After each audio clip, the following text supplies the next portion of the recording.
Ang lamig ng alak ay gumapang sa balat ni Freya bago pa man niya lubusang maintindihan ang nangyayari. Isang sandali, nakatayo siya roon, napapalibutan ng tawanan at maligayang pagbati sa kanilang wedding reception. Ang kanyang puting-puting wedding gown ay parang ulap sa kanyang paligid, perpekto, walang bahid dungis. Ang lahat ay perpekto. Sa isang iglap, isang madilim na pulang mantsa ang kumalat sa mamahaling tela, parang isang sugat sa kalagitnaan ng kanyang pangarap. Oh my God! I'm so sorry, Freya. Napaangat ang tingin ni Freya mula sa nasirang gown patungo sa babaeng nasa harapan niya. Si Yasi, ang sekretarya ng kanyang asawa na si Ulrich. Nakatakip ang bibig nito at ang mga matay ng lalaki sa pagkukunwaring gulat. Pero sa likod ng lahat ng yon, may nakita si Freya na isang kislap, isang mabilis, halos hindi mahahalata, na kislap ng tagumpay. Bago pa man siya makapagsalita, naramdaman na niya ang mainit na kamay ni Ulrich sa kanyang baywang. "Are you okay, mahal?" Tanong nito. Ang boses ay puno ng pag-aalala. Hinawakan ni Ulrich ang baba ni Freya at marahan itong itinaas upang magkatinginan sila. "It's just a dress. Huwag mo itong alalahanin." Ang gwapo niyang asawa. Sa mga mata nito, nakikita niya ang lahat ng kanyang pinangarap. Isang buhay na puno ng pagmamahal, pag-aalaga, at kaligayahan. Ito ang lalaking ipinagdasal niya. Ngumiti siya. "Okay lang ako." "Ma'am, sir, pasensya na po talaga," muling sabi ni Yasi, na ngayon ay abala sa pagpunas sa damit ni Freya gamit ang isang tissue, lalo lang ikinakalat ang mantsa. "It's okay, Yasi. Aksidente lang," mahinahong sabi ni Ulrich, ngunit hinawakan nito ang kamay ni Yasi para patigilin ito. Sa pagitan nilang dalawa, may isang tingin na nagdaan, napakabilis, pero para kay Freya, parang tumagal iyon ng 1 minuto. Sa kabilang dako ng silid, nahuli ni Freya ang titig ng kanyang kuya, si Adrian. Nakatayo ito roon. Seryoso ang mukha. Ang mga matay hindi nakatingin sa kanya, kundi kay Ulrich. Mula pa sa simula, alam niyang hindi lubos ang tiwala ng kanyang kuya sa lalaking pinakasalan niya. Masyadong perpekto. Iyon ang palaging sinasabi ni Adrian. "Walang taong ganyan kabait, Freya. Mag-ingat ka." Pero paano siya mag-iingat sa isang taong tulad ni Ulrich? Ang lalaking nagpakita sa kanya kung ano ang tunay na pagmamahal. Naalala niya ang kanilang pag-iisang dibdib kanina lang sa simbahan. Ang higpit ng hawak nito sa kanyang kamay habang sila'y naglalakad patungo sa altar. "Inaalay ko sa iyo ang buhay ko, Freya," bulong ni Ulrich habang isinusuot ang singsing sa kanyang daliri. "Ikaw ang simula at wakas ko." At naniwala siya. Ang bawat salita ay tumagos sa kanyang puso at nagbigay sa kanya ng isang klase ng kaligayahan na hindi niya pa naramdaman kailanman. Naramdaman niyang may marahang humaplos sa kanyang likod. Ang kanyang kuya. "Okay ka lang, bunso?" Tumango si Freya, pilit nang ngumiti. "Mantsa lang to, kuya. Matatanggal din." Tumingin si Adrian hindi sa mantsa, kundi sa mga mata ni Freya. "Sigurado ka bang mantsa lang yan?" Tanong nito. Ang boses ay sapat lang para marinig nilang dalawa. Baka ito na ang babala. Hindi na lamang pinansin ni Freya ang sinabi nito. Ayaw niyang sirain ng kahit anong negatibong pag-iisip ang araw na ito. Ito ang araw niya. Ang araw nila ni Ulrich. Naging mabilis ang oras. Natapos ang resepsyon sa gitna ng mga ngiti, halik, at mga pangako ng walang hanggan. Sa kanilang hotel suite, sa wakas, sila na lang dalawa. Ang pagod ay nagsisimula nang maramdaman ni Freya, ngunit natatabunan ito ng kilig at pananabik. Nakaupo siya sa gilid ng kama. Pinagmamasdan si Ulrich na nagtatanggal ng kanyang necktie habang nakatingin sa labas ng bintana sa mga ilaw ng syudad. "Ang saya ko, Ulrich," mahinang sabi ni Freya. Lumingon ito sa kanya at ngumiti. Isang ngiti na kayang magpatunaw ng kahit anong pagdududa sa kanyang puso. Mas masaya ako, mahal. Sa wakas, akin ka na. Lumapit ito sa kanya at lumuhod sa kanyang harapan. Hinawakan nito ang kanyang mga kamay. Pangako, Freya, gagawin ko ang lahat para maging pinakamasayang babae ka sa buong mundo. Pero habang sinasabi niya iyon, tumunog ang kanyang cellphone. Agad na nawala ang nangiti sa mukha ni Ulrich. Tiningnan niya ang screen at bahagyang kumunot ang kanyang noo. Tumayo siya at lumayo ng kaunti bago sagutin ang tawag. Hello? Yes. Okay, I understand. Kailangan ba talaga ngayon? Sige, papunta na ako. Ibaba niya ang tawag at humarap kay Freya na may pilit ng ngiti. Mahal, I'm so sorry. May emergency lang sa kumpanya. Isang importanteng deal. Kailangan ako doon ngayon na. Nawala ang nangiti ni Freya. Ngayon na? Pero gabi na ng kasal natin. Lumapit si Ulrich at niyakap siya. Alam ko, at sobrang sama ng loob ko. Babawi ako. I promise. Sandali lang ito. Isang oras lang. Babalik din ako agad. Hinalikan siya nito sa noo. Isang mabilis at halos walang kabuhay-buhay na halik.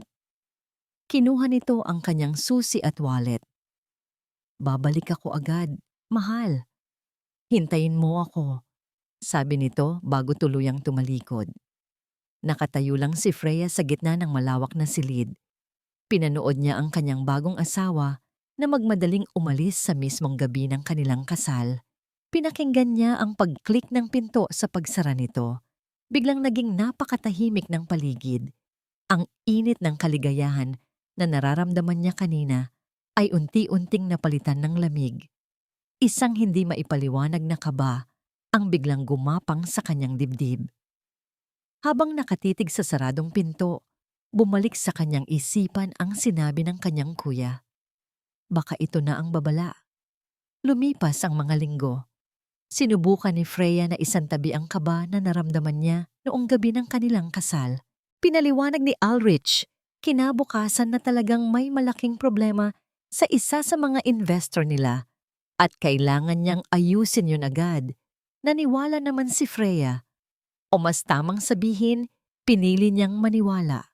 Bumalik sila sa kanilang bagong bahay, isang modernong mansyon na regalo ng mga magulang ni Freya.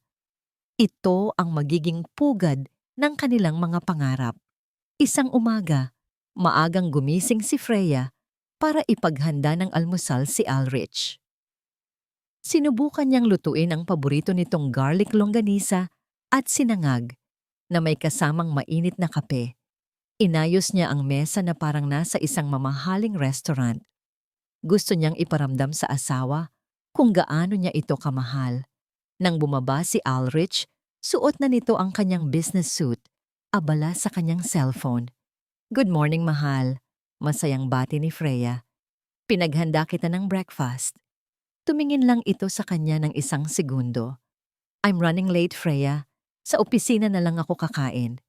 Pero niluto ko ang paborito mo, sabi ni Freya. Hindi maitago ang pagkadismaya sa kanyang boses. Next time, okay? I have an early meeting, sabi ni Ulrich. Hinalikan siya sa pisngi ng mabilisan at nagtuloy-tuloy na sa paglabas. Ni hindi man lang nito sinulyapan ang mesang pinaghirapan niyang ihanda.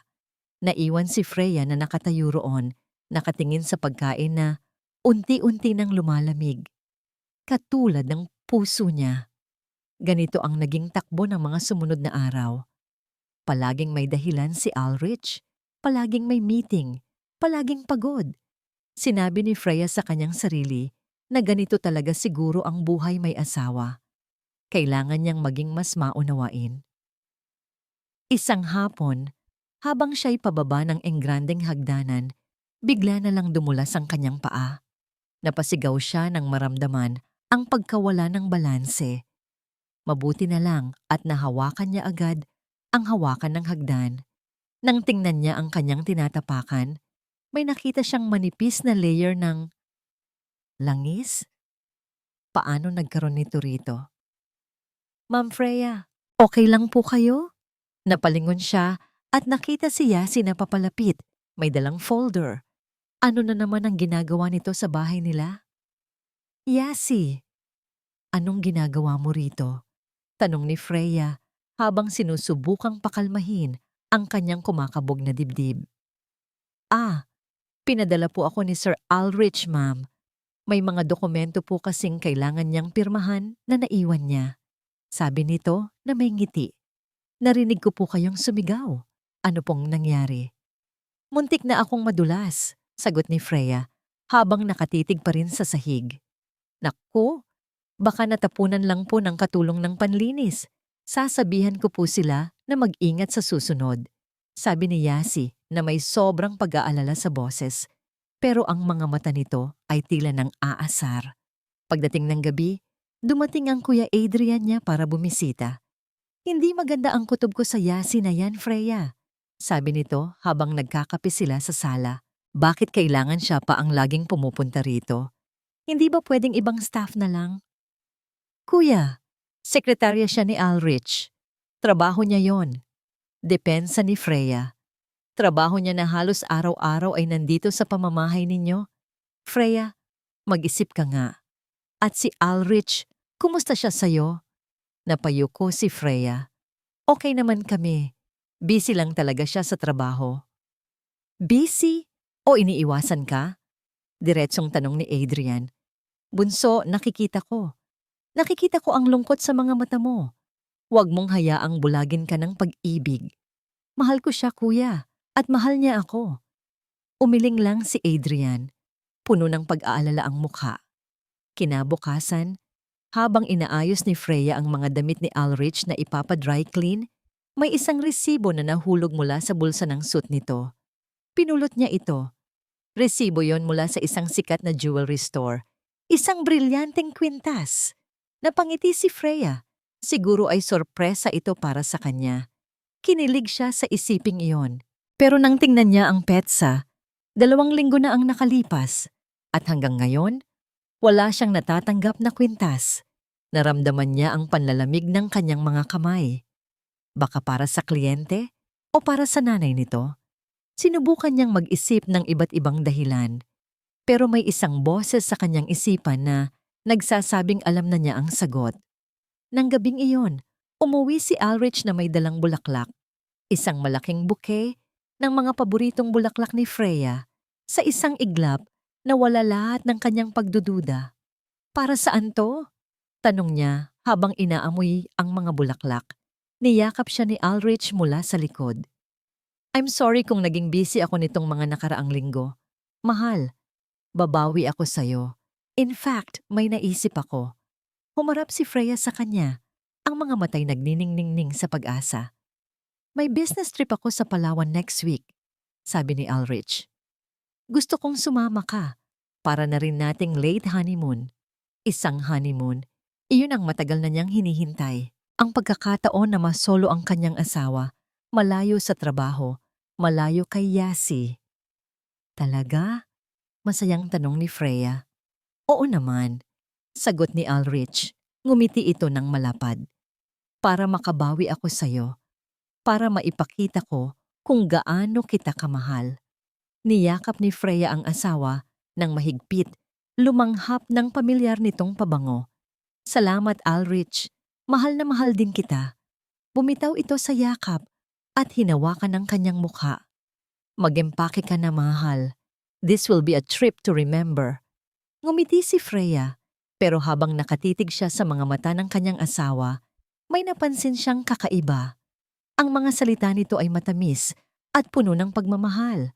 Ngunit ang mga mata niya, walang emosyon, malamig. Parang nakatingin lang siya sa isang estranghero. At sa kabila ng kaligayahang nararamdaman niya, isang malamig na takot ang muling gumapang sa kanyang puso. Habang bumibiyahe sila sa isang mahaba at palikong daan na napapalibutan ng mga puno, sinubukan ni Freya na punuin ang kanyang isip ng masasayang alaala. Ito na yon. Ito na ang kanilang honeymoon. Dito sila magsisimulang muli. Nakapatugtog sa radyo ang isang malamyos na love song. Ang kamay ni Ulrich ay nakahawak sa manibela, kalmado at kampante. Excited ka na ba, mahal? Tanong ni Ulrich. Ngumiti ito sa kanya. Tumango si Freya, isang tunay na ngiti ang sumilay sa kanyang mga labi sa unang pagkakataon sa loob ng maraming linggo. Sobra. Salamat dito, Ulrich. Gagawin ko ang lahat para sa'yo, sagot nito. Pero may kung anong malamig sa tono ng kanyang boses. Ilang sandali pa, napansin ni Freya na bahagyang bumilis ang kanilang takbo. Tumingin siya sa labas at nakita ang mga puno na tila mas mabilis na dumadaan. Tiningnan niya si Ulrich. Ang mga kamay nito ay mas humigpit sa manibela. Ang panga nito ay bahagyang nakaigting. Ulrich, bakit parang bumibilis tayo? Tanong ni Freya, hindi na maitago ang bahagyang kaba. Relax, mahal. Malapit na tayo, sabi nito. Ngunit ang mga mata nito ay hindi nakatingin sa kanya, kundi sa rear view mirror. Isang malaking truck ang paparating mula sa kabilang direksyon. Normal lang dapat iyon. Pero biglang naramdaman ni Freya ang isang malakas na pagkabig ni Ulrich sa manibela, patungo sa direksyon ng truck. Nangyari ang lahat ng napakabilis. Ang nakakabinging pagpihit ng mga gulong sa aspalto, ang nakakasilaw na ilaw mula sa truck.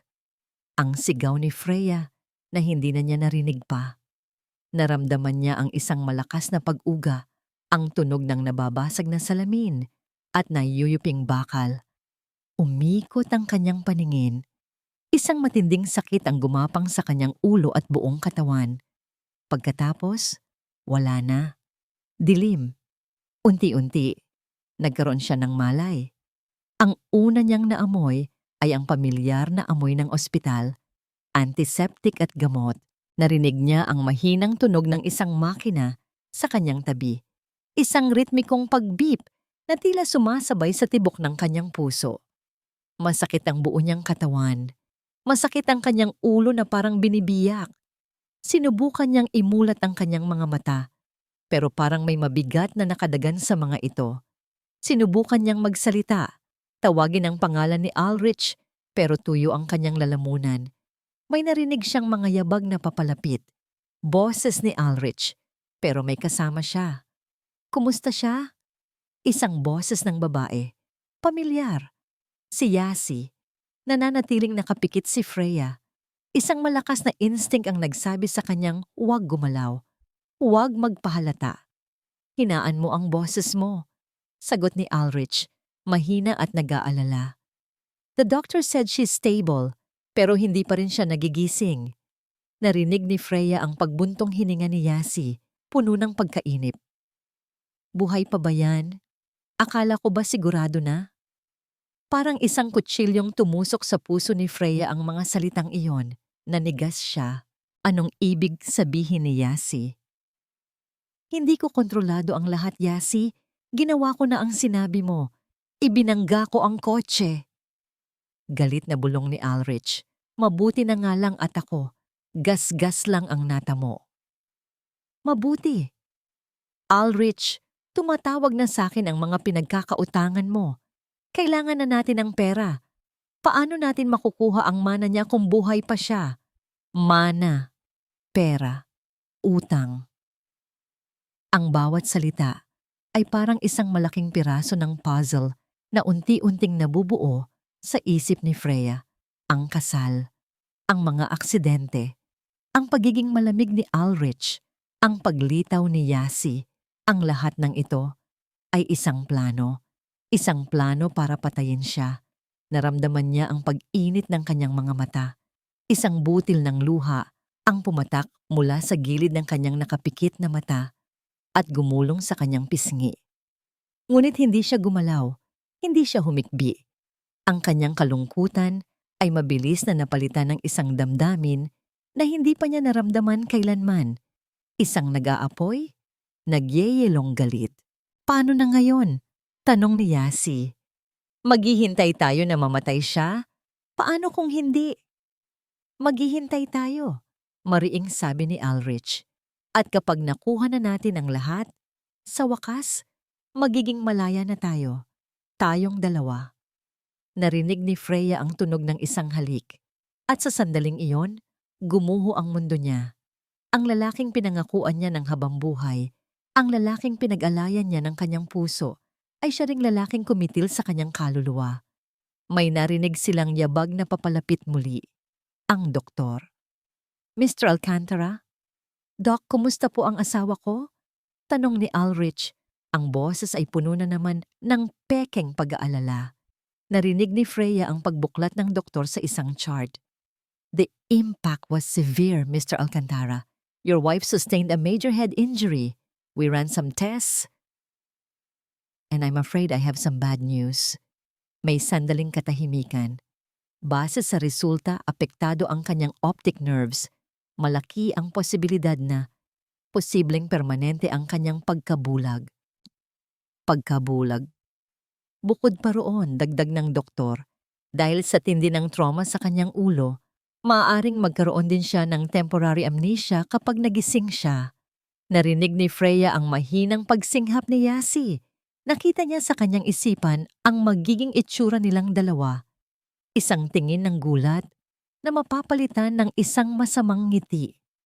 Isang bulag at walang maalalang asawa. Isang perpektong biktima. Pero habang nakahiga siya roon, sa gitna ng sakit at pagtataksil, isang desisyon ang nabuo sa kanyang isipan. Isang desisyon na kasing tigas ng bakal. Bulag? Amnesia? Sige. Gagamitin ko ito. Ito ang magiging sandata ko.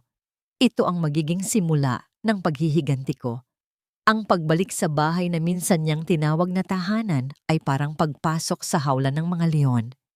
Inaalalayan siya ni Ulrich palabas ng kotse. Ang braso nito ay nakapulupot sa kanyang baywang na may pagkukunwaring pag-iingat. Dati, ang haplos na ito ay nagbibigay sa kanya ng seguridad. Ngayon, parang tanikala ito na humihila sa kanya pabalik sa kadiliman. Dahan-dahan. Mahal. Bulong ni Ulrich sa kanyang tainga. Nandito lang ako. Hindi kita pababayaan. Sinungaling. Gusto sanang isigaw ni Freya. Pero sa halip, isang mahinang tango lang ang isinagot niya. Pagpasok nila sa loob, ang bawat tunog ay tila mas matalas. Ang pagklik ng pinto sa pagsara, ang alingawngaw ng kanilang mga yabag sa sahig na gawa sa marmol, ang amoy ng mga bulaklak sa florera, malamang ay ipinadala para sa kanyang pag-uwi na ngayon ay parang amoy ng bulaklak sa isang burol. Welcome home, Ma'am Freya. Ang boses ni Yasi. Malambing, ngunit para sa pandinig ni Freya, ito'y puno ng lason. Nagluto po ako ng paborito ninyong sopas para lumakas po kayo. Dagdag pa nito. Naramdaman ni Freya ang paglapit ni Yasi. Naamoy niya ang matapang nitong pabango. Narinig niya ang halos hindi mahahalata na pagdikit ng balat nito kay Ulrich nang tumabi ito. Sa harap mismo niya. Salamat, Yasi. You're a lifesaver, sabi ni Ulrich. Hindi ko alam ang gagawin ko kung wala ka. Nag-init ang mga palad ni Freya. Gusto niyang kumuyom, pero pinigilan niya ang sarili. Kailangan niyang maging mahina. Kailangan niyang maging kaawa-awa. Tulungan na kitang umakyat sa kwarto para makapagpahinga ka, sabi ni Ulrich. Ito ang unang pagsubok, ang hagdanan. Ang hagdanan kung saan muntik na siyang mahulog noon. Dahan-dahan siyang naglakad, ang bawat hakbang ay maingat. Ang kanyang kamay ay nakakapit ng mahigpit sa braso ni Ulrich, habang ang isa naman ay nakakapas sa hangin, nagpapanggap na hinahanap ang hawakan. Dito po, Ma'am Freya, tulungan ko na po kayo, muling sabi ni Yasi na umagapay sa kabilang braso niya. Habang naglalakad sila sa pasilyo patungo sa master's bedroom, sinadya ni Freya na matisod ng bahagya sa isang maliit na carpet. Isang natural na pagkatisod na magpapatunay sa kanyang kalagayan. Agad siyang sinalo ng dalawa. Diyos ko, Freya! Sigaw ni Ulrich. Naku, pasensya na po. Hindi ko naialis yung carpet na yan, sabi ni Yasi. Alam ko, isip ni Freya. Alam kong sinadya mong iwan yan dyan. Sa mga sumunod na araw, naging perpekto ang kanyang pag-arte. Kinakapa niya ang bawat bagay. Humihingi ng tulong sa bawat kilos. Nagsasalita ng may pag-aalinlangan. na para bang sinusubukang alalahanin ang mga pangalan at lugar. At sa bawat pagkakataon, nakikita niya kung paano siya paglaruan ng dalawa. Isang araw, habang nakaupo siya sa sala, narinig niya ang pagbubulungan nila sa kusina. Sapat na malakas para marinig niya. Ang hirap ng ganito. Para akong nag-aalaga ng bata. Reklamo ni Yasi. Konting tiis na lang, Yasi. Malapit na. Sagot ni Ulrich. Kapag napirmahan na niya ang mga bagong dokumento, tapos na ang lahat. Narinig niya ang malanding halakhak ni Yasi. Narinig niya ang tunog ng kanilang mga labi na nagtatagpo. At kinailangan niyang manatiling nakaupo roon, nakatingin sa kawalan, na para bang wala siyang naririnig, na para bang wala siyang nararamdaman. Ang bawat segundo ay isang impyerno. Isang hapon, habang nagpapanggap na natutulog, pumasok si Yasi sa kwarto. Dahan-dahan itong lumapit. Naramdaman ni Freya ang paghinto nito sa tabi mismo ng kama. Hindi siya humihinga. Hindi siya gumagalaw. Ano ang gagawin nito? Naramdaman ni Freya ang pag-angat ng unan sa tabi niya. Pagkatapos ay ang marahas na pagbagsak nito sa kanyang mukha. Sandali siyang hindi nakahinga. Ngunit bago pa man siya mag-react, inalis din agad ni Yasi ang unan. Ay, sorry ma'am. Akala ko po may lamok. Sabi nito. Ang boses ay nanginginig sa pekeng takot. Isa na namang pagsubok. Sinusubukan nito kung gaano kalalim ang kanyang tulog o kung gaano kabilis siyang magre-react. Nanatili siyang hindi gumagalaw, nagpapanggap na mahimbing pa rin. Nang dumating ang kanyang Kuya Adrian para bisitahin siya, iyon ang unang pagkakataon na nakahinga siya ng maluwag. Habang nasa hardin sila, at si Ulrich ay may kausap sa telepono sa loob ng bahay, nagkaroon sila ng pagkakataon. Freya, anong nangyayari? Bulong ni Adrian. Ang mga mata nito'y puno ng pag-aalala. Dahan-dahang umiling si Freya. Tumingin siya sa direksyon kung nasaan si Ulrich para siguraduhing hindi ito nakikinig. Hindi ako bulag, kuya. Bulong niya pabalik. Ang bawat salita ay mabigat. At hindi ako nakalimot. Narinig ko ang lahat sa ospital. Nakita niya ang gulat at galit na dumaan sa mukha ng kanyang kapatid. Kumuyom ang mga kamao nito. Ang mga hayop sila, sabi ni Adrian sa nanggigigil na boses. Kailangan mong umalis dito, Freya. Hindi. Kung aalis ako, matatalo ako. Sagot ni Freya. Ang boses niya ay malamig at puno ng determinasyon. Kailangan kong manatili. Kailangan kong mag-ipon ng ebidensya. Tulungan mo ako, kuya. Tinitigan siya ni Adrian ng matagal at pagkatapos ay tumango. Gagawin ko ang lahat, bunso. Anong kailangan mo? Kailangan ko ng mata at tainga sa loob ng bahay na ito, sabi ni Freya. Nang gabing iyon, hindi makatulog si Freya. Ang buong bahay ay tahimik na. Dahan-dahan siyang bumangon mula sa kama. Gamit ang liwanag ng buwan mula sa bintana, tahimik siyang lumabas ng silid. Alam niyang si Ulrich ay nasa study nito sa ibaba. Dahan-dahan siyang gumapang palapit sa pinto. Tinitiyak na walang gagawing ingay. Narinig niya ang boses ni Ulrich, ngunit iba ang tono nito ngayon. Hindi ito kalmado. Puno ito ng takot. Parang awa na niyo na. Bigyan niyo pa ako ng 1 linggo. Pakiusap ni Ulrich sa kausap nito sa telepono. Oo. Opo? Makakabayad ako. Malapit na. Konting panahon na lang. Narinig ni Freya ang pagbaba ng telepono na sinundan ng malakas na pagbagsak ng kamao ni Ulrich sa lamesa. Napasinghap si Freya sa pag-unawa, kaya pala sila nagmamadali. Hindi lang ito tungkol sa kasakiman. Ito ay tungkol sa desperasyon. At alam ni Freya na ang mga taong desperado ay kayang gumawa ng mga bagay na mas malala pa. Wala na siyang oras. Kinabukasan bumalik si Adrian. May dala itong isang maliit na paper bag na naglalaman daw ng mga paboritong prutas ni Freya. Ngunit nang iabot niya ito kay Freya, palihim niyang idinulas sa kamay nito ang isang bagay na maliit at malamig. Isang USB flash drive. Nagdala ako ng mansanas, paborito mo, sabi ni Adrian ng malakas. para marinig ni Yasi na nasa kusina. At may konting video message din mula sa mga pinsan natin para sa'yo. Naintindihan agad ni Freya. Ito ang simula. Nang magkaroon siya ng pagkakataon, nang mag-isa na lang siya sa kanyang silid, maingat niyang isinaksak ang USB sa isang maliit na portable media player na may kasamang earphones, isang regalo mula kay Adrian para makinig daw siya ng audiobooks. Ang unang file ay isang audio recording. Yasi. I saw her brother again. Palaging nakabantay. Ulrich. Hayaan mo siya. Ano bang magagawa niya? Ang kapatid niya ay isang inutil na bulag. Napapikit si Freya sa sakit na dulot ng mga salita. Inutil. Ganoon ang tingin nila sa kanya. Mabuti, ang sumunod na file ay mga litrato. Kahit hindi niya makita, alam niya kung ano ang mga iyon base sa paglalarawan ni Adrian sa kanya kanina sa pamamagitan ng mga code words. Mga litrato ni Ulrich at Yasi na magkahawak kamay sa isang parking lot. Mga litrato nila na kumakain sa isang restaurant, nagtatawanan. Patunay ng kanilang relasyon bago pa man ang kasal. Hindi ito sapat, bulong ni Freya sa sarili. Kailangan ko ng patunay ng plano nilang pagpatay.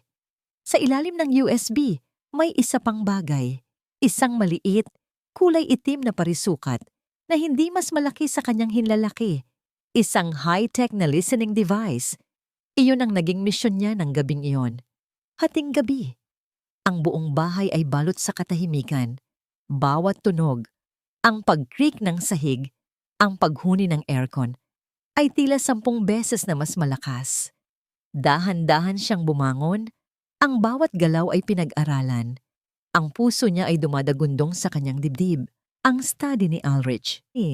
Doon niya narinig itong kausap ang pinagkakautangan. Doon sila madalas mag-usap ni Yasi. Iyon ang perpektong lugar.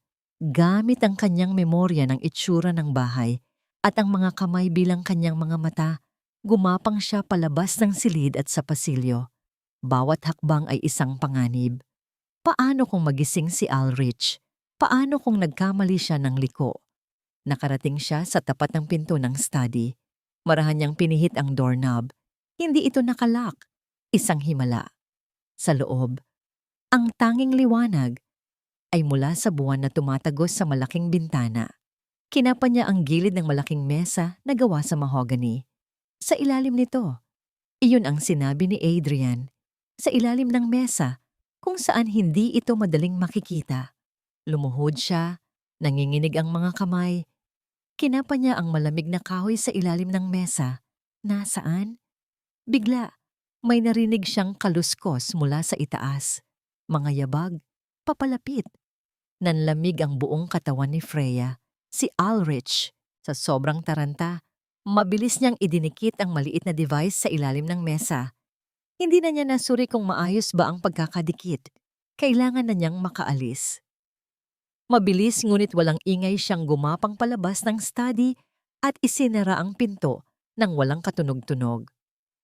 Kasabay ng pagsara nito, bumukas ang ilaw sa pasilyo sa itaas. Napatago siya sa likod ng isang malaking florera sa gilid. Mula roon, nakita niya ang anino ni Ulrich na bumababa sa hagdan. Dumiretso ito sa kusina. Kukuha siguro ng tubig. Nakahinga ng maluwag si Freya. Isang beses pa, muntik na. Kinabukasan, gamit ang isang app sa kanyang cellphone na konektado sa device, sinimulan niyang makinig. Puro tunog lang ng pagtipa sa keyboard at pagbuklat ng mga papel ang naririnig niya sa simula. Ngunit pagdating ng hapon, pumasok si Yasi. Yasi, nakausap ko na ang abogado. Sabi niya, kailangan natin ng power of attorney mula kay Freya para maibenta ang mga shares niya sa kumpanya ng pamilya nila. Ulrich, paano natin gagawin yon? Paano siya pipirma kung hindi siya makakita? Yasi, simple lang. Gagamitin natin ang thumbmark niya. Sasabihin natin na ito ay para sa isang simpleng bank document o insurance claim. At ako, narinig ni Freya ang pagmamalaki sa boses ni Yasi. Ako ang magiging witness. At syempre, Ang notaryo ay yung sa atin. Bayad na. Isang mahabang katahimikan. Ulrich. Pekein na lang natin ang pirma niya. Mas madali. Yasi. Masyadong delikado, Ulrich. Mahahalata ng kapatid niyang abogado yon.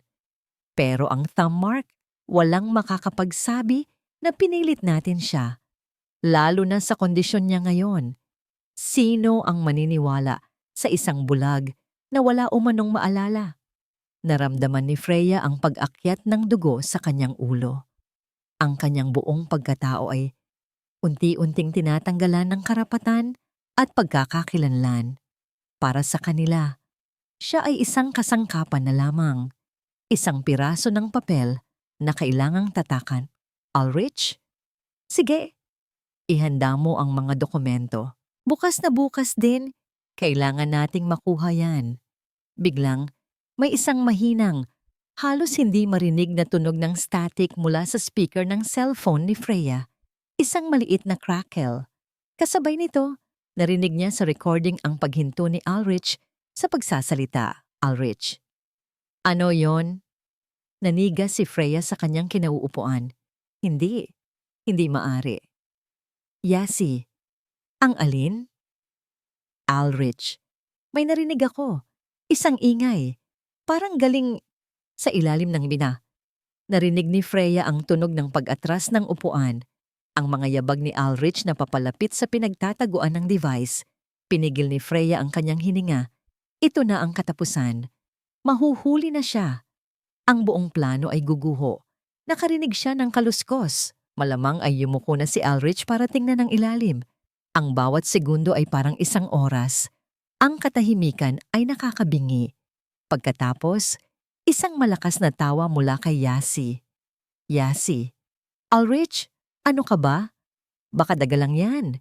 Nagiging paranoid ka na. Relax ka lang. Halika nga dito.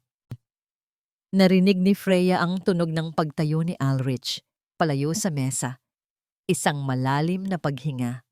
Ulrich. Siguro nga, masyado na akong stressed sa lahat ng ito. Yasi. Kaya nga kailangan mo ako. 'Di ba? Para i-relax ka.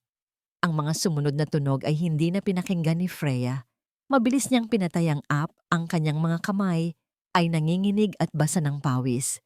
Muntik na. Sobrang muntik na. Alam niyang hindi na niya maaaring ipagpaliban pa ang mga bagay-bagay. Kung bukas ay balak na nilang kunin ang kanyang thumb mark, kailangan niyang maging handa. Ngunit paano? Kinailangan niyang makausap si Adrian. Agad, gamit ang voice command, tinawagan niya ang kanyang kuya. Kuya!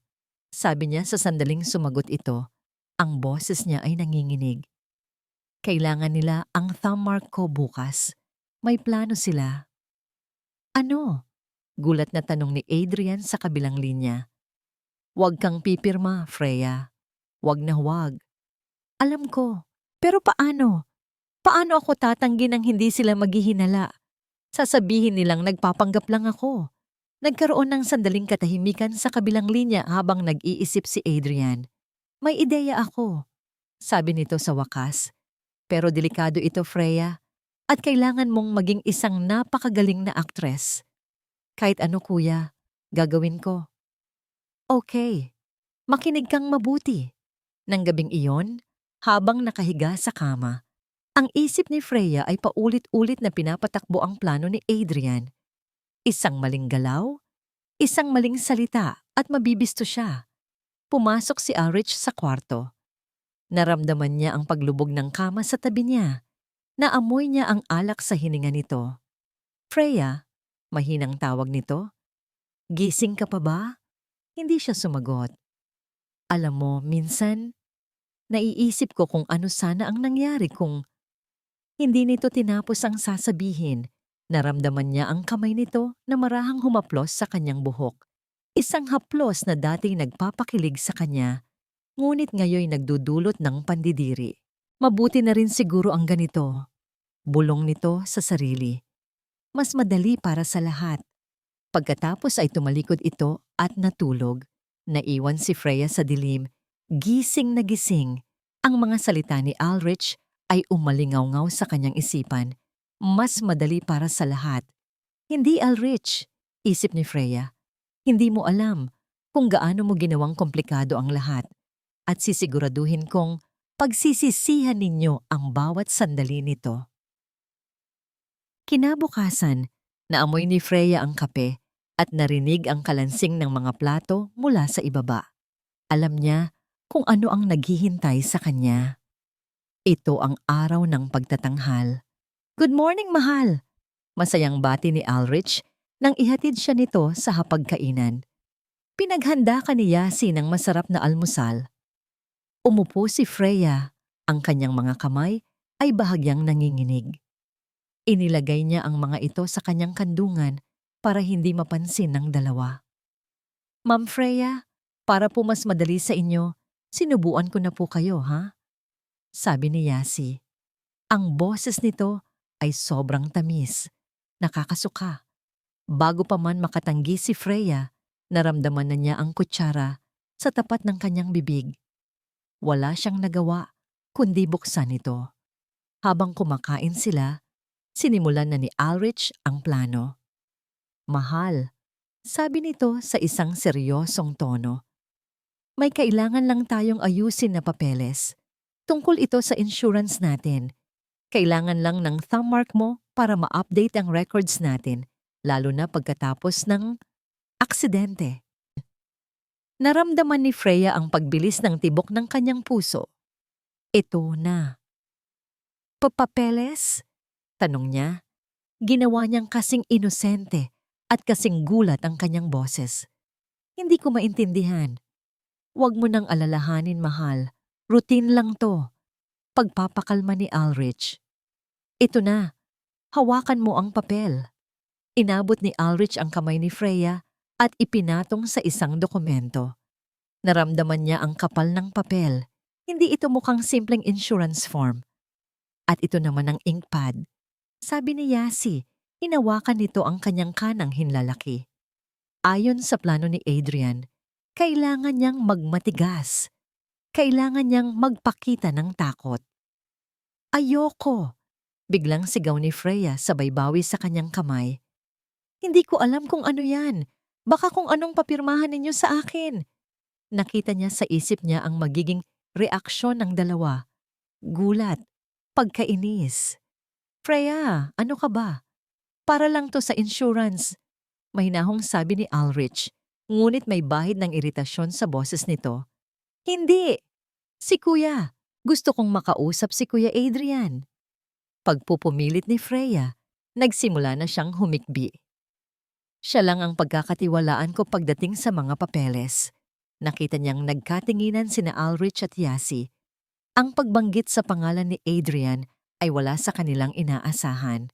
Freya, wala rito ang kuya mo. At para lang to sa kabutihan mo. Giit ni Ulrich. Hinawakan niyang muli ang kamay ni Freya. Mas mahigpit ngayon. Ayoko. Bitiwan mo ko. Sigaw ni Freya, mas malakas ngayon. Nagpapanik, nagwawala. Biglang, naramdaman niya ang isang matinding sakit sa kanyang kamay. May mainit na likidong bumuhos dito. Aray! Isang sigaw na hindi peke. Isang sigaw na puno ng tunay na sakit. Napaso siya. Diyos ko, Yasi, yung sabaw! Sigaw ni Ulrich. Sorry po. Ay, hindi ko sinasadya, sir. Nagalaw po kasi ni ma'am yung mesa. Palusot ni Yasi. Ang boses ay nanginginig. Ngunit alam ni Freya ang totoo. Sinadya yon. Sinadya siyang saktan.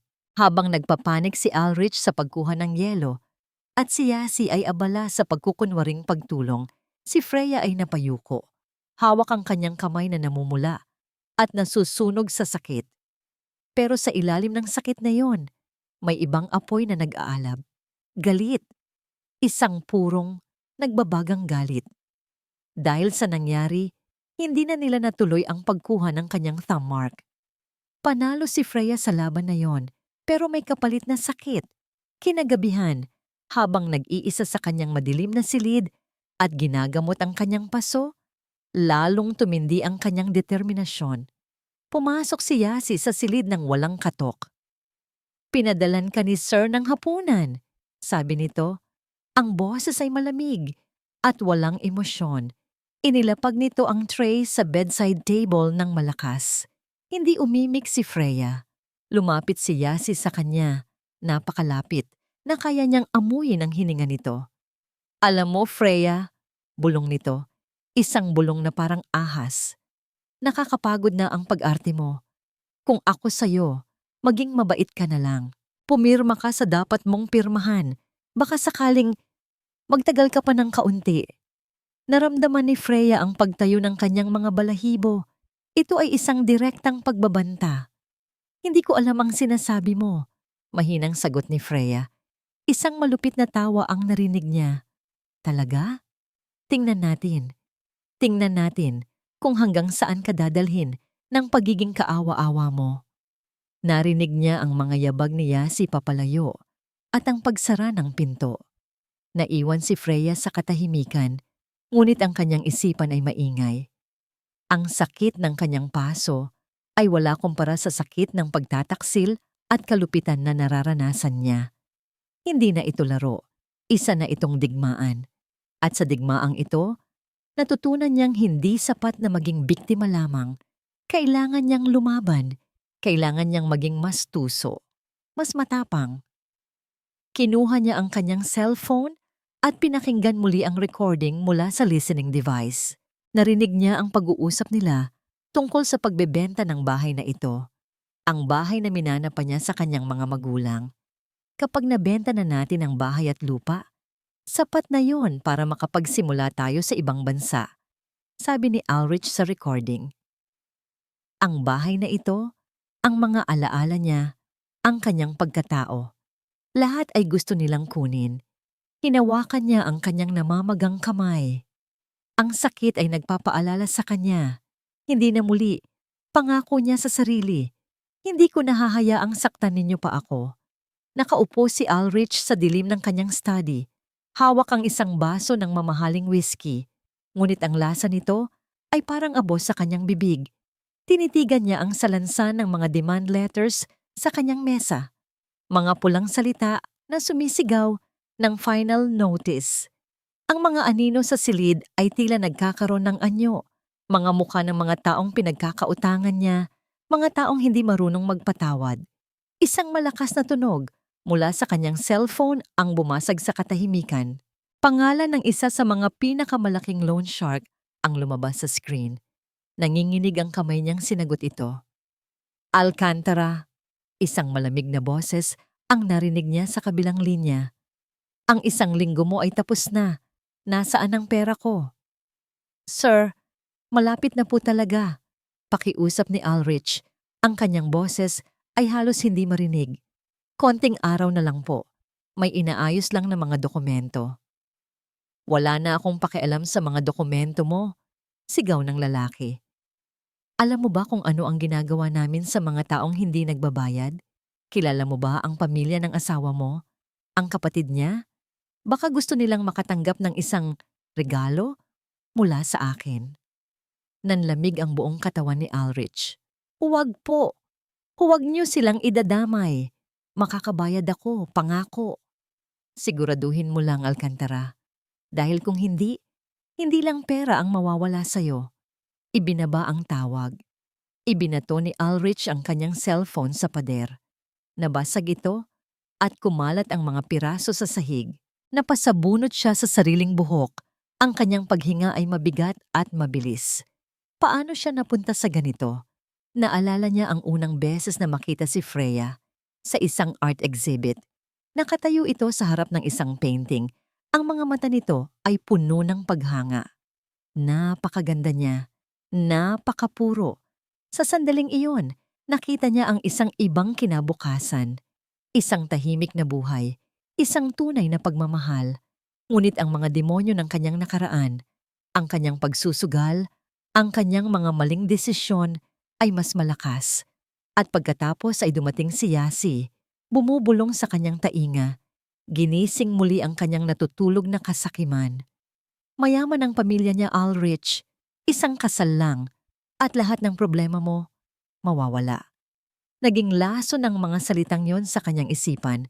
Unti-unting pinapatay ang anumang kabutihan na natitira sa kanya. Pumasok si Yasi sa study, hindi man lang kumatok.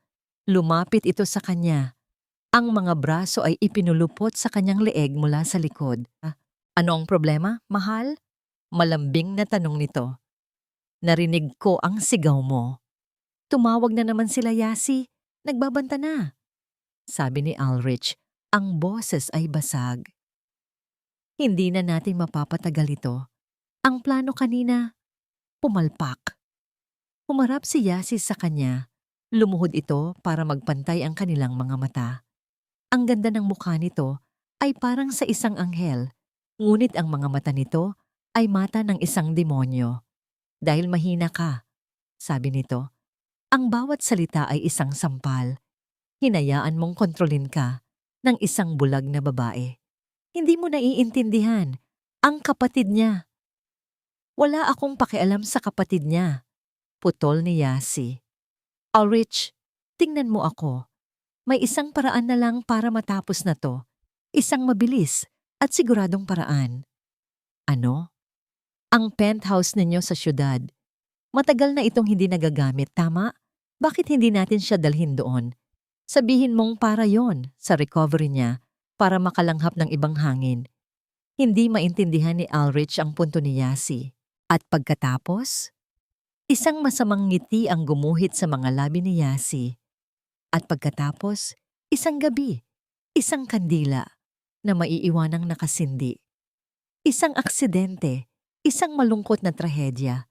Walang makakapagsabi na sinadya.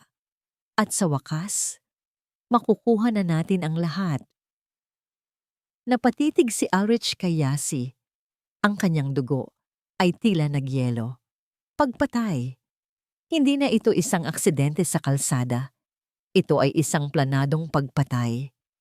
Hindi ko alam, Yasi. Sabi niya, umiiwas ng tingin.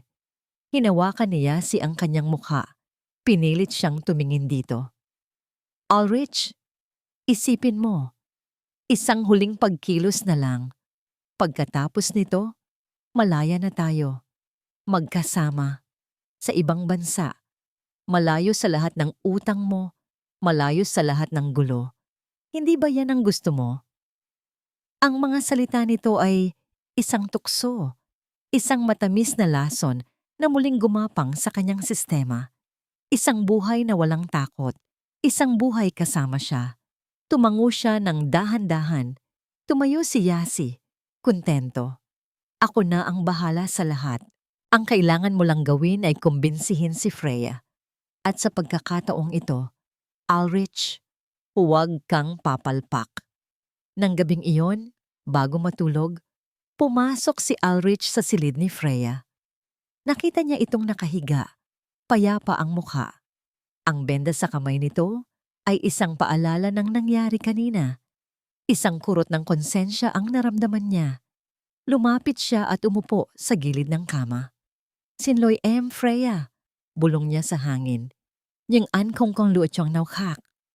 I'm sorry, Freya, but I have no other choice. Hinalikan niya ito sa noo. Ang balat nito ay malamig. O baka ang mga labi niya lang ang nawalan na ng init. Tumayo siya at lumabas ng silid. Isinara ang pinto sa likuran niya. At kasabay nito, isinara na rin niya ang pinto sa huling piraso ng kanyang kaluluwa. Ang paglipat sa penthouse ay inilarawan ni Ulrich bilang isang therapeutic getaway. Para maiba naman ang environment mo, mahal, sabi nito, ang boses ay puno ng kasinungalingan. Mas tahimik dito, mas makakapag-focus ka sa paggaling mo. Pumayag si Freya ng walang pag-aalinlangan. Kailangan niyang malaman kung ano ang susunod nilang hakbang. At alam niyang sa isang bagong lugar, magiging mas kampante sila. Mas magiging pabaya. Tama nga siya. Sa ikalawang gabi nila sa penthouse, narinig niya ang lahat. Nakahiga siya sa kama, nagpapanggap na natutulog habang ang listening device sa kanyang cellphone ay nakabukas. Ang earphone ay maingat na nakatago sa ilalim ng kanyang unan. Nasa sala sina Ulrich at Yasi, iniisip na ligtas na sila para mag-usap. Yasi, nakasetup na ba ang lahat? Ang mga wiring? Ang mga kurtina? Ulrich, oo. Naglagay ako ng scented candles sa buong kwarto niya. Tulad ng sinabi mo, isang tulak lang sa isa sa mga yon at madadamay na ang kurtina. Yasi, good. At ang fire exit sa likod? Siguraduhin mong nakalak yon mula sa labas. Ulrich, ginawa ko na. Walang paraan para makalabas siya. Bawat salita ay parang isang suntok sa sikmura ni Freya. Ngunit hindi siya gumalaw. Pinilit niyang maging kalmado. Isinasaulo ang bawat detalye. Yasi, anong oras ang timer? Ulrich, isiset ko bago ako umalis para sa isang emergency meeting. Mga 2:00 ng madaling araw. Sa oras na yon, mahimbing na ang tulog niya at wala nang masyadong tao sa building. Yasi, perpekto. At tayo, magkikita tayo sa hotel sa kabilang kalsada. Manonood tayo mula roon. Manonood tayong masunog ang lahat ng problema natin. Narinig ni Freya ang halakhak ni Yasi. Isang tunog na magbibigay sa kanya ng bangungot habang buhay. Ang plano ay malinaw na ngayon. Isang sunog. Gusto nilang sunugin siya ng buhay. Isang matinding takot ang biglang bumalot sa kanya. Mas malala pa sa naramdaman niya noong naganap ang aksidente sa sasakyan. Noon, may tsansa pa siyang mabuhay. Ngayon, isang silid na magiging libingan niya, walang labasan. Ito ang tinatawag na all is lost moment. Pakiramdam niya ay nasa dulo na siya ng bangin at tinutulak na siya ng mga taong pinagkatiwalaan niya. Ngunit kasabay ng takot, may isa pang damdamin na lumitaw. Isang matinding pagnanais na mabuhay, isang nag-aalab na pangangailangan na makita silang magbayad. Hindi ako mamamatay dito. Hindi sa ganitong paraan. Nang marinig niyang pumasok na si Yasi sa guest room at si Ulrich sa banyo, iyon na ang kanyang pagkakataon. Gumalaw siya ng mabilis. Kinuha niya ang kanyang cellphone at ang maliit na bag na palihim niyang inihanda. Naglalaman ito ng USB, pera, at isang burner phone na ibinigay ni Adrian. Pumasok siya sa sarili niyang banyo at nilock ang pinto. Nanginginig ang mga kamay niyang idinial ang numero ni Adrian. Isang ring lang. Sumagot agad ito. Freya, anong nangyari? Kuya, bulong ni Freya, pinipigilan ng paghikbi. Narinig ko na. Ang buong plano. Isang sunog, kuya. Dito sa penthouse, mamayang 2:00. Narinig niya ang matalas na paghinga ni Adrian sa kabilang linya. Diyos ko. Okay, Freya, makinig ka. Kailangan mong makaalis dyan na ngayon din. Paano nakalak ang fire exit at nandito pa sila? Nasaan ka eksakto? Sa banyo ng master's bedroom. May bintana ba dyan? Meron, pero maliit lang. At nasa 25th floor kami. Nagkaroon ng sandaling katahimikan. Narinig ni Freya ang pagtipa ni Adrian sa keyboard. Malamang ay tinitingnan niya ang floor plan ng building. Okay, may plano ako, sabi ni Adrian. Ang boses ay kalmado, ngunit may urgensya. Hindi ka lalabas sa pinto. Hindi ka lalabas sa bintana. May maintenance shaft sa likod ng salamin sa banyo mo. Sa likod ng cabinet. Gagamitin mo yon. Ano? Kuya, paano? Nagpadala na ako ng team dyan, Freya. Mga tauhan ko. Hinihintay ka na nila sa baba. Sila na ang bahala sa security at sa pag-disable ng CCTVs. Ang kailangan mo lang gawin ay makarating sa maintenance shaft. Kaya mo ba? Napatingin si Freya sa malaking salamin sa kanyang harapan. Sa likod nito, ang kanyang kaligtasan. Kaya ko, sabi niya. Ang boses ay puno ng determinasyon. Good. Kapag nakalabas ka na, dumiretso ka sa safe house. Alam mo na ang address. Huwag kang tatawag. Huwag kang lilingon. Ako na ang bahala dito. Bago ibaba ang tawag, may isang huling bagay siyang sinabi. Kuya, salamat.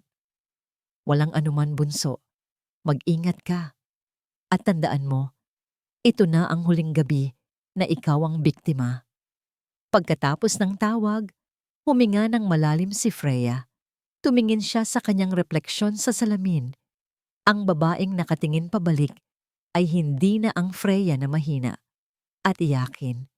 Ang mga mata nito ay puno ng tapang at galit. Kinuha niya ang isang mabigat na bote ng pabango mula sa sink. Huminga siya ng malalim at buong lakas na ibinato ito sa salamin.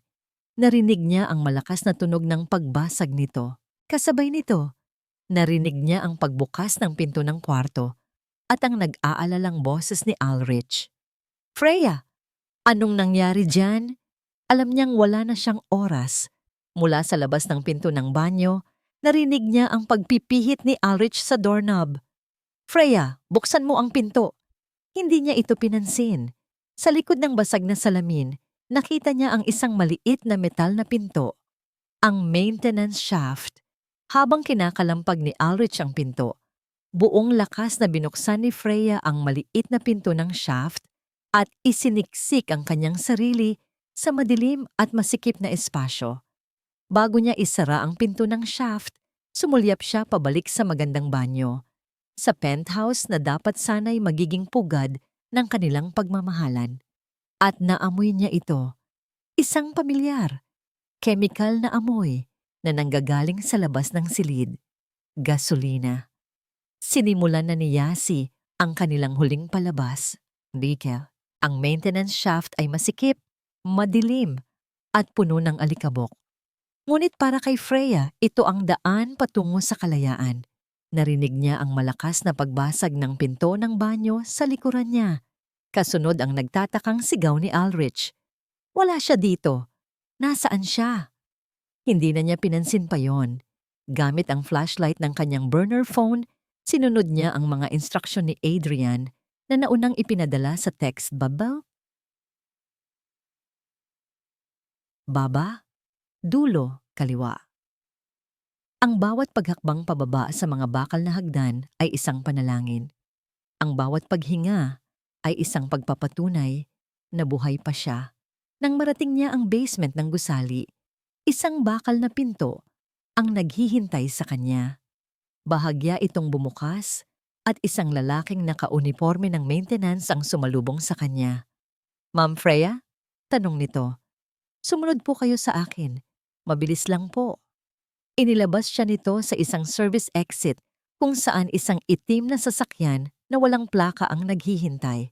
Pagpasok niya, nakita niya ang isa pang tauhan ni Adrian sa driver's seat. Walang nagsalita. Mabilis na umalis ang sasakyan, papalayo sa gusaling malapit nang maging isang malaking nag-aapoy na sulo. Mula sa bintana sa likod, habang papalayo sila, nakita ni Freya ang unang senyales. Isang maliit na kislap ng kulay kahel mula sa bintana ng 25th floor. Pagkatapos ay isa pa, mas malaki. Nagsisimula na ang sunog. Nang makarating sila sa safe house, isang simpleng apartment sa kabilang bahagi ng lungsod, doon palang bumuhos ang kanyang mga luha. Hindi luha ng kalungkutan, kundi luha ng kaluwagan. Ng tagumpay, ligtas siya. Binuksan niya ang telebisyon at doon, sa breaking news, nakita niya ang kanyang nag-aapoy na penthouse. Isang malaking sunog ang sumiklab sa isang luxury penthouse unit. Sabi ng reporter, ang unit ay pag-aari umano ng mag-asawang Ulrich at Freya Alcantara. Si Mrs. Alcantara na kasalukuyang nagpapagaling mula sa isang malubhang car accident ay pinangangambahang natrap sa loob. Sa screen, ipinakita ang mukha ni Ulrich. Nakatayo sa labas ng gusali, ang mukha ay puno ng pag-aalala at paghihinagpis. Katabi niya si Yasi, umiiyak at nakayakap sa kanya para sa suporta. Isang perpektong pag-arte. Ngunit para kay Freya, sila ay mga payaso sa isang sirko na sila rin ang gumawa. Hayop sila. Bulong ni Freya sa kanyang sarili habang pinapanood ang dalawa. Sa mga sumunod na araw, ang balita tungkol sa trahedya ay nasa lahat ng dako. Mayamang ginang, nasawi sa sunog. Ang litrato ni Freya, ang kanyang wedding picture, ay nasa front page ng mga didyaryo. Samantala, sa loob ng safe house, siya at si Adrian ay abala sa paghahanda para sa huling yugto ng kanilang plano. Nakuha ng mga investigador ang mga labi ng isang unidentified female body sa loob ng penthouse, balita ni Adrian sa kanya habang inaayos ang mga dokumento. Salamat sa mga koneksyon natin sa morgue. Nailagay natin doon ang isang katawan na hindi na makikilala. Ang dental records, pinalitan natin para tumugma sa'yo. Napatango lang si Freya. Ang bawat detalye ay malamig at kalkulado. Wala nang lugar para sa emosyon. Si Ulrich at Yasi? Tanong niya. Abala sa pag-aasikaso ng death certificate mo. Sagot ni Adrian, may bahid ng galit sa kanyang boses. At sa pag-claim ng life insurance mo na nagkakahalaga ng 100 milyong piso. Doon na naintindihan ni Freya ang lahat. Hindi lang ang mana, pati ang insurance, ganoon kalaki ang halaga ng buhay niya para sa kanila. Habang nanonood ng balita isang gabi, nakita ni Freya ang anunsyo, ang petsa at lugar ng kanyang libing. Isang paanyaya sa pamilya at mga kaibigan upang magbigay ng huling paalam kay Freya Alcantara. Napangiti si Freya, isang ngiti na hindi umabot sa kanyang mga mata. Isang nangiti na malamig at mapanganib. Handa ka na ba, bunso? Tanong ni Adrian na nakatayo sa kanyang likuran. Tumingin si Freya sa kanyang refleksyon sa madilim na screen ng TV. Ang babaeng nakatingin pabalik ay ibang-iba na. Ang kanyang buhok ay maikli na. Ang kanyang mga mata, na minsan ay puno ng pag-ibig at pangarap, ay ngayoy puno ng apoy at katarungan. Hindi na siya ang bulag na saksi. Siya na ngayon ang multo ng kanilang kasalanan. At ang multong ito ay handa ng maningil. Handa na ako, kuya. Sagot niya. Ang boses ay matatag. Oras na para dumalo ako sa sarili kong libing. Ang araw ng libing ay maulap. Na tila nakikidalamhati ang kalangitan. Puno ang simbahan ng mga taong nakasuot ng itim. Mga kaibigan, mga kasosyo sa negosyo, at mga kamag-anak. Sa harap malapit sa isang magandang kabaong na gawa sa puting kahoy, nakaupo si Ulrich, ang mukha ay nakayuko, nagpapanggap na wasak sa kalungkutan. Sa tabi niya, si Yasi, na may hawak na panyo sa kanyang mga mata. Ang mga balikat ay nanginginig sa pekeng pag-iyak. Sa likod ng simbahan, sa loob ng isang itim na van na may tinted na salamin, pinapanood ni Freya ang lahat sa isang monitor. Katabi niya si Adrian at 2 unipormadong pulis.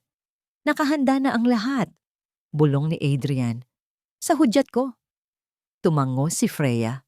Ang kanyang puso ay kumakabog ng malakas, hindi dahil sa takot, kundi dahil sa adrenaline. Nagsimula na ang seremonya. Tumayo si Ulrich para magbigay ng kanyang eulogy. Si Freya.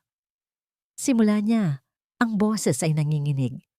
Siya ang aking buhay, ang aking mundo. Hindi ko alam kung paano ako magpapatuloy ngayong wala na siya. Habang nagsasalita si Ulrich ng mga kasinungalingan, isang malaking screen ang biglang bumaba mula sa itaas ng altar. Ang mga tao ay nagulat. Sa screen, isang video ang nagsimulang umere. Ito ay isang recording mula sa listening device. Kailangan na natin ng pera. Paano natin makukuha ang mana niya kung buhay pa siya? Tunog ng boses ni Yasi ang umalingaw-ngaw sa buong simbahan. Nagkaroon ng bulungan. Nagulantang ang lahat. Sina Ulrich at Yasi ay napatingin sa screen. Ang kanilang mga muka ay biglang namutla. Sumunod ang boses ni Ulrich. Ginawa ko na ang sinabi mo. Ibinangga ko ang kotse. Mas lumakas ang bulungan. Ang mga tao ay nagsimulang magtaka. Pagkatapos, isang litrato, si Ulrich at Yasi na magkahalikan sa isang restaurant. Sumunod pa ang isang recording, ang pinakamatindi sa lahat. Ang kanilang pag-uusap sa penthouse. Isang kandila na maiiwanang nakasindi. Isang aksidente. Manonood tayong masunog ang lahat ng problema natin. Sa puntong yun, ang bulungan ay naging isang malakas na pag-uusap ng gulat at galit. Lahat ng mata ay nakatuon kina Ulrich at Yasi, na ngayon ay parang mga estatwang natigilan sa kanilang kinauupuan. Ang kulay ay nawala sa kanilang mga mukha. Ano ang ibig sabihin nito? Sigaw ng isang kamag-anak mula sa audience. Sinong gumagawa nito? Sigaw naman ni Ulrich. Sinusubukang bawiin ang kanyang composure. Ako. Ang boses na yon, malinaw at matatag, ay nanggaling mula sa likuran. Dahan-dahan, bumukas ang malaking pinto ng simbahan. At doon, nakatayo si Freya. Hindi na siya nakaputi. Nakasuot siya ng isang itim na bestida. Simple, ngunit elegante. Ang kanyang buhok ay maikli. Ang kanyang mga mata ay hindi na nagpapanggap na bulag. Nakatingin ito ng diretso kina Ulrich at Yasi, puno ng apoy. Isang kolektibong singhap ng pagkabiglaang napuno sa buong simbahan. May mga napasigaw, may mga napatayo, para silang nakakita ng isang multo. Freya, utal ni Ulrich, ang kanyang mga mata ay nanlalaki sa hindi makapaniwalang takot. Paanong patay ka na? Talaga, Ulrich? Tanong ni Freya habang dahan-dahan siyang naglalakad sa pasilyo, palapit sa kanila. Ang bawat hakbang niya ay mabigat at may kahulugan. Kasunod niya ang mga pulis. Kayo ang nagdeklara na patay na ako. Kayo ang nagplano ng lahat. Napatayo si Yasi nanginginig. Hindi totoo yan. Mga kasinungalingan. Pakana lang yan ng kapatid niya. Kasinungalingan? Ngumiti si Freya ng malamig. Kung ganon, ano ito? Itinaas niya ang kanyang kamay. Ang kamay na pinaso ni Yasi. Ang peklat ay malinaw pa rin. Ito ba? Kasinungalingan din? O baka ang car accident? Kasinungalingan? O ang planong pagsunog sa akin ng buhay? Huminto si Freya sa harap mismo nilang dalawa. Tinitigan niya sila sa mata, isa-isa. Akala ninyo, dahil babae ako, dahil nagmamahal ako, ay mahina na ako. Sabi niya, ang boses ay matatag. Akala ninyo, dahil bulag ako, wala na akong nakikita, pero nagkakamali kayo.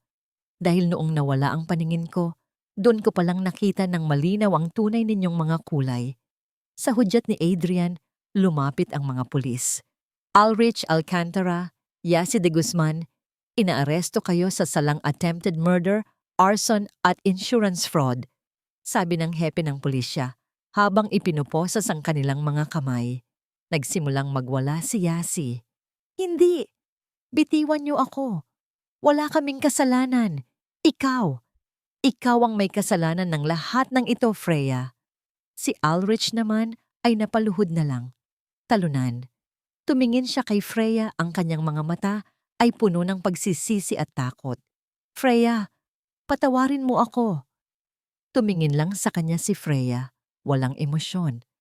Ang pagpapatawad ay ibinibigay sa mga humihingi nito, pero ang katarungan ay para sa mga taong katulad ninyo. Habang inilalabas ng mga pulis ang dalawa, nagahari ang katahimikan sa simbahan. Pagkatapos, isang tao ang pumalakpak. Sinundan pa ng isa, at isa pa, hanggang sa ang buong simbahan ay napuno ng palakpakan. Niyakap ni Adrian ang kanyang kapatid. Tapos na, bunso. Tapos na.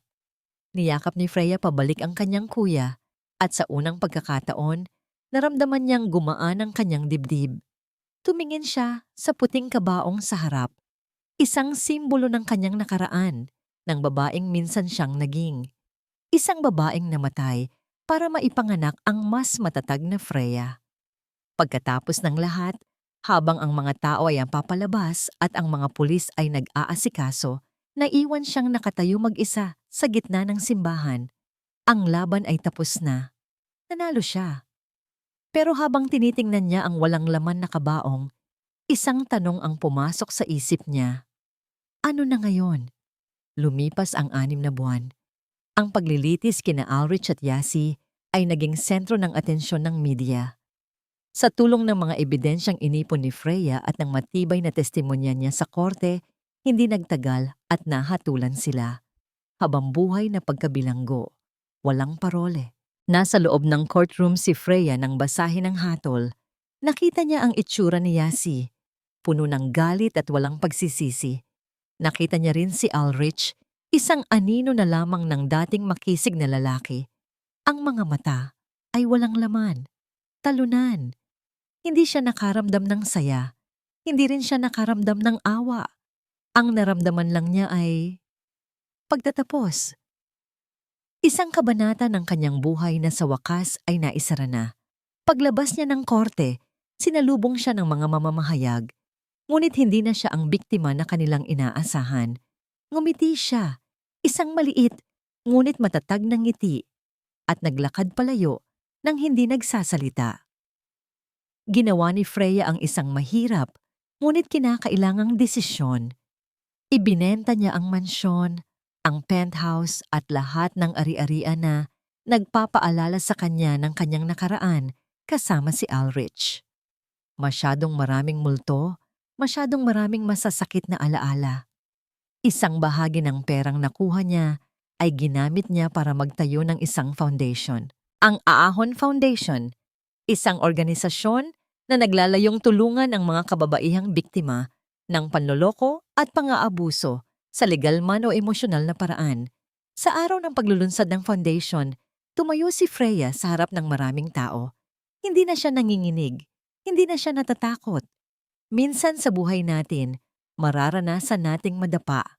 Simula niya, ang kanyang boses ay malinaw at puno ng kombiksyon. Minsan, ang mismong mga taong pinagkakatiwalaan natin ang siyang magiging dahilan ng ating pagbagsak. At sa mga sandaling iyon, pakiramdam natin ay katapusan na ng lahat. Pakiramdam natin ay wala na tayong halaga. Tumingin siya sa paligid. Nakita niya ang mga mukha ng ibang kababaihan na may sariling kwento ng sakit at pagbangon. Pero natutunan ko, pagpapatuloy niya, na ang tunay na lakas ay hindi nasusukat sa kung paano tayo hindi bumabagsak, kundi sa kung paano tayo bumabangon sa bawat pagkakataon. Ang paghihiganti ay hindi nagbibigay ng kapayapaan, pero ang paghahanap ng katarungan hindi lang para sa sarili, kundi para sa iba. At ang pagpapatawad, hindi para sa kanila, kundi para sa ating sariling kapayapaan. Iyon ang tunay na paghahon. Pagkatapos ng kanyang talumpati, nilapitan siya ni Adrian. "I'm so proud of you, bunso," sabi nito. Niyakap siya ng mahigpit. "Hindi ko ito magagawa kung wala ka, kuya," sagot ni Freya, gumanti ng yakap. Sa lahat ng nawala sa kanya, ang kanyang kapatid ang nanatiling kanyang sandigan. Makalipas ang ilang linggo, nagpunta si Freya sa isang beach. Isang lugar na malayo sa gulo ng syudad. Isang lugar kung saan ang tanging maririnig niya ay ang aalon at ang hangin. Nakatayo siya sa dalampasigan, nakayapak. Hinahayaan ang mga alon na hugasan ang kanyang mga paa. Pinanood niya ang paglubog ng araw, ang paghahalo ng kulay kahel, rosas at lila sa kalangitan. Sa unang pagkakataon, sa loob ng napakatagal na panahon, naramdaman niya ang tunay na kapayapaan. Hindi na siya si Mrs. Alcantara. Hindi na siya ang bulag na biktima. Hindi na siya ang babaeng naghahanap ng paghihiganti. Siya na lang si Freya. At sapat na iyon. Habang nakatitig siya sa karagatan, isang maliit na aso ang lumapit at umupo sa tabi niya. Hinaplos niya ito. Maya-maya, isang lalaki ang papalapit. "Pasensya na, miss. Masyado yata siyang makulit," sabi ng lalaki na may isang magiliw na ngiti. Ang mga mata nito ay malalim at mabait. Ngumiti si Freya pabalik. Isang ngiti na hindi napilit. Isang ngiti na nagmumula sa puso. "Okay lang?" Mukhang naghahanap lang siya ng kaibigan. "Ikaw, okay ka lang ba?" Tanong ng lalaki, na tila napansin ang pagiging malalim ng kanyang pag-iisip. Tumingin si Freya mula sa papalubog na araw patungo sa lalaki at pagkatapos ay sa malawak na karagatan sa kanyang harapan. Isang bagong simula. Oo, sagot niya. At sa pagkakataong ito, alam niyang totoo ang bawat salita. Okay na ako. Ngayon, okay na talaga ako.